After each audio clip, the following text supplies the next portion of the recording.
To a surprise to literally nobody, yes, Solo Leveling got an announcement for a second season, and at this point, I kind of welcome it. I've been really enjoying this series. I don't think it's the greatest thing in the world, but at the same time, it's doing enough that's actually very intriguing to me, and episode 12 is a good example of that. Well, I didn't do a impressions video for episode 11. I just was way too busy with Anime Japan and everything. I didn't really get much of it the episode anyways. It's like one of those episodes where there's kind of a side of me that was probably going to be negative anyways, because I think the fight with Ingress, while really cool, and Ingress himself was really amazing, like just the aspect of putting down the knife, and Ingress literally puts down his sword as well, there's sort of starting to hint at the idea that these are beings in this other world. This isn't a video game, and I didn't really think there was an expectation of that. These are actual monsters, and again, I think that there is an intelligent life on the other side of these portals that is literally trying to get Sung Ho to help them by taking out the opposition. Like, we literally have the human world, then we have these portals taking them to this other world, these dungeons, and on that other side, there is going to be leaders, and I think that Sung himself is being employed by one of those leaders that is trying to get him stronger so that he kills the other leaders. That's been my prediction ever since he initially got the role as being a player. And I think that they're sort of now implying that these beings, at least not just the monsters, maybe just the humanoid type monsters, have actual intellect. And again, I think Ingress was like a primary example of that. And again, in this episode, it just seemed to imply that Sung is sort of treating them as if they're souls. Like, he even apologizes to the souls that he erased, because it could be that because they look humanoid, it gives that presence in the mind that these are people rather than them just being monsters. But anyways, Ingress was a good example of that. And that was sort of the intrigue that I got from episode 11, even though it kind of just turned into Sung being flown around all the place. Like, the action itself didn't really do much to me because it was literally just this ragdoll flying all over the place and explosions of dust. But it was an okay episode. I think the big downer for me was really, instead of kind of showing some unique way that Sung overcame Ingress, it just turned into him screaming and stabbing the dude in the eye at the last second. Now, I don't remember it being implied in the anime, but the manhwa does imply the idea that he uses the gauntlet that he got to block the attack, because specifically it was designed to do that. So he utilized his, essentially his equipment in order to overcome that situation. It wasn't just strictly, I don't want to die now. Like, what essentially has been turning into Sung's driving force this entire time is, I can't die now, I gotta get stronger, scream. That is Sung's special ability, is scream about not wanting to die. But he overcomes it, and I do like how that kind of extends this episode with how it kind of resolves. In the end, we all kind of suspected it. If I can essentially enslave these things, I'm going to get Ingress. Ingress is over in the corner over here. I want to get him under my wing, and at least it kind of showed. I was kind of hoping that it would turn into a situation where he'd wait and come back, because he tried 2 times. I'm like, what if he just goes, look, maybe I should get stronger and then come back and do this. But I think it also implies the idea that he has to do it pretty soon after they're taken out. Otherwise, maybe this doesn't work, or their body decays or whatever. So there may be an implying of, I have to do it now. Otherwise, I can't do it ever. But again, the episode itself, pretty decent. I think the episode 12 is sort of an example of what I've liked about the series so far. Like I mentioned in my very first impressions, I wasn't hot on the show. And that was mainly around the idea that just kind of, okay, super weak boy, he's the underdog, he's going to get stronger. But then at some point, when they had that first trial, that double dungeon, when it turned into literally Sung using his knowledge and craftiness to get over sort of a situation with mechanics, I like that. The whole commandment thing and having to figure out what exactly it's telling me to do and do those things in order to survive. I thought that was really crafty. It's very gamey and it's very mechanic based. And I felt like episode 12 is sort of an extension of that. It's that, again, that I love so much about the series. I like the gamey aspects. I like the idea of getting stronger. I like the idea of underdogs. But it's those mechanics that I really like. And that was kind of played out here with, yes, just so happens, yeah. Remember when I was talking about how my daily wasn't done yet? I assumed, okay, here's what happened. So he's getting attacked, and he's trying to survive. And at some point, he starts to get all these different memories of people talking to him. I like how in the anime itself, they sort of incorporated them into the scene. So they're standing behind the knights kind of talking and bickering and all that kind of stuff. I thought it was a pretty cool little kind of addition they did to the anime. The manhwa does show them at some point sitting next to him, but I like how they kind of put them into the scene really well. So, and yes, even himself, his older self, pretty much calling him a weakling. No, you're gonna die just like you always do. You've pushed yourself. Just give up. I almost thought it was going to be the mages doing that. Like the mages were deeping into his mind, and they were peeking into his mind and creating these images to sort of mess with him, like some sort of debuff that was causing him to doubt himself. But I think it's just really his internal self kind of downing on himself. At some point, yeah, he realized, oh yeah, the penalty, I'm going to die. What happened last time? The penalty comes up, and what I thought was going to happen, and this is what the route that I thought it was going to take, is that he was literally going to run from the mobs and do push-ups and sit-ups and run around all the place. You would assume that I think everything showed 0. You would assume that his running would have been logged in there. But yeah, I was just, then my thought process is like, don't have him start doing push-ups and sit-ups in the middle of this combat, run around, run, all that kind of stuff. No, he just takes the penalty so he can get out of there, which is crafty. Like I said, I like those kind of twists with, again, even though it does flag it, like when he first enters the dungeon, oh, I forgot to do that. I guess I'll do that later. Yeah, it's going to play into it. Again, my assumption was that he was going to complete it so that he'd get the restore from it. But no, he literally takes the penalty to get him out of there, which is funny because in getting him out of there, he's away from there for 4 hours. So that technically does play into it. But yes, he used the opportunity to level up and, get himself all filled back up just so that he can go back fully restored. And yes, get some levels out of it as well. It was kind of interesting to kind of note the fact that the potions themselves don't like fully restore if you're like that low. So his only way was to allow natural or to level up. So that was a cool little thing there. They didn't note it, but yeah, technically Ingress did give him a pouch full of money, which essentially doubled his money to like 3 million or something like that. And when he went to the shop, the sword, the Night Slayer sword, was literally like 2.8 million. So this kind of plays into everything, and he kind of notes at the end of this entire scenario, everything seems to just play out as if it's for him.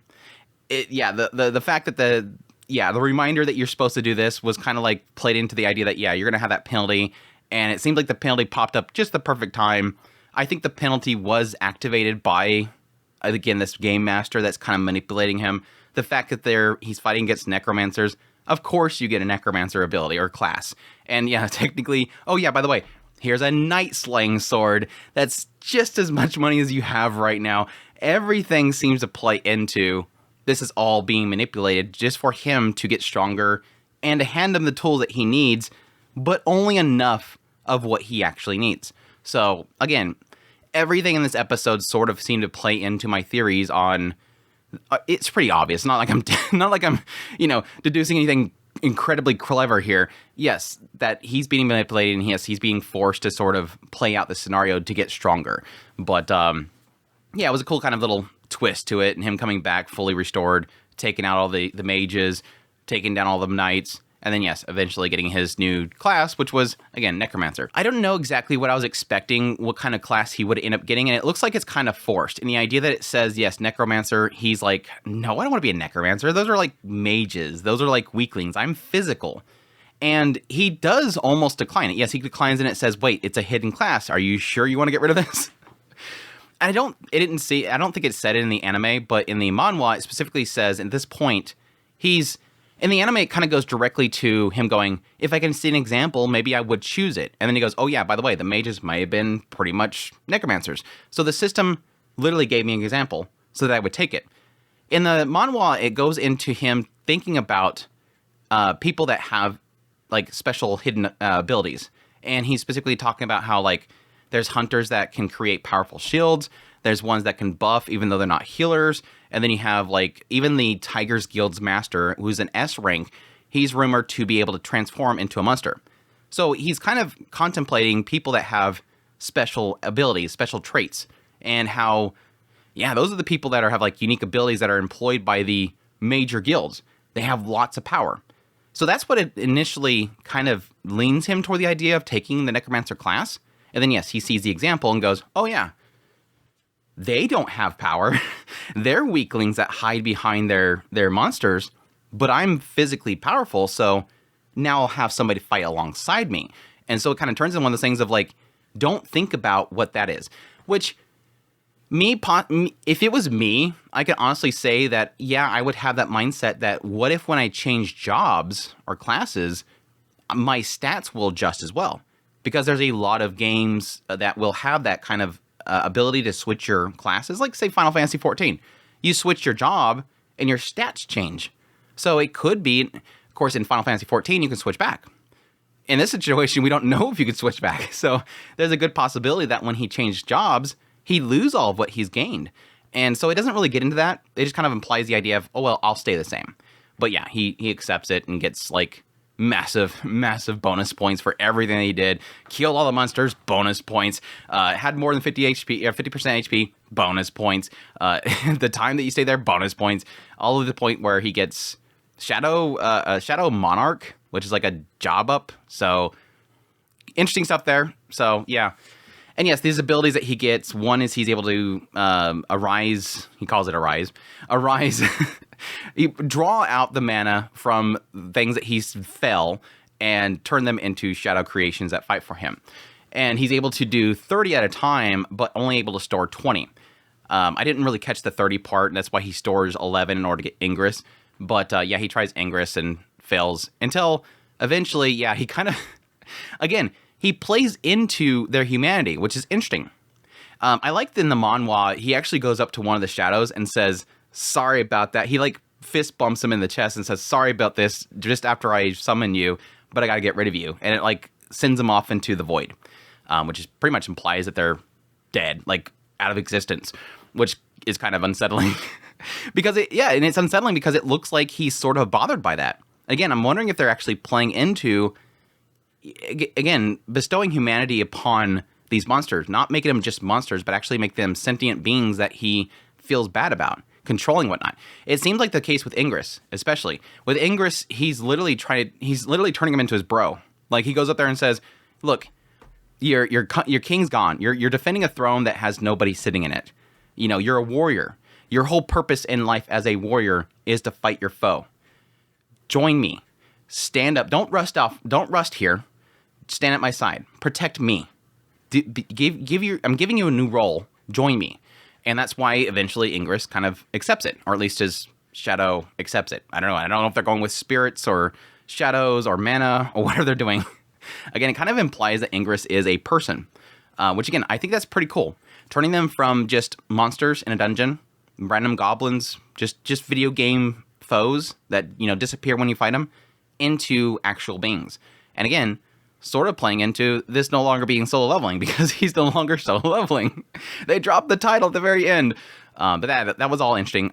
Very curious to see how that goes from here on. Essentially, Sung. And that's the funny thing, because I don't think that Sung will be using those whenever he goes and raids with other people. Like, he's going to have to keep that on the wraps, because that's a massive telling sign that something happened with his boy. He ain't just a random E rank going around scraping by, which everybody's kind of assuming at this point. But yeah, I did also like in the manhwa, he sort of starts to think of what he would actually do, because I think the prompt said something to the effect of, based on your performance or wherever, it's going to assign you a class.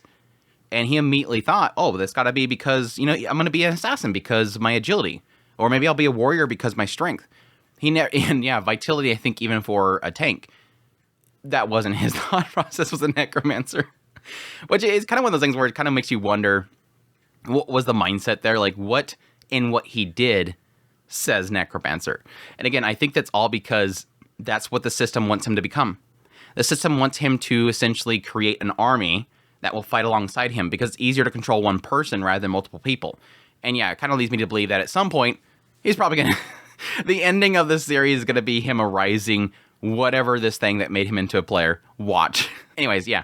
On the other side, yes, we had pretty much a couple snippets of the whole island raid, which, yes, at the very end kind of teases something. Which is interesting. Again, in the manhwa, they give no... Again, I'm only doing the manhwa. I'm not doing the light novel, whatever, web novel. So if you're... My differences here are all based on the manhwa. I'm not reading the novel. So yeah, in the manhwa, they never mention the island. And so it seems like they're actually setting that up to be something very important, because at the very end, they're indicating that the island can't be ignored anymore. The entire thing about going to the island is just because of the wounds that these people faced, the PTSD, what they witnessed, and who the people they lost, and the desire to undo that loss. They have regrets there. And so they want to go back to it. And it's almost like one of those things of like, good that they did that, because the moment they arrive, yes, they're implying that these insects that are pretty much infested in the area, monsters, they're now evolving.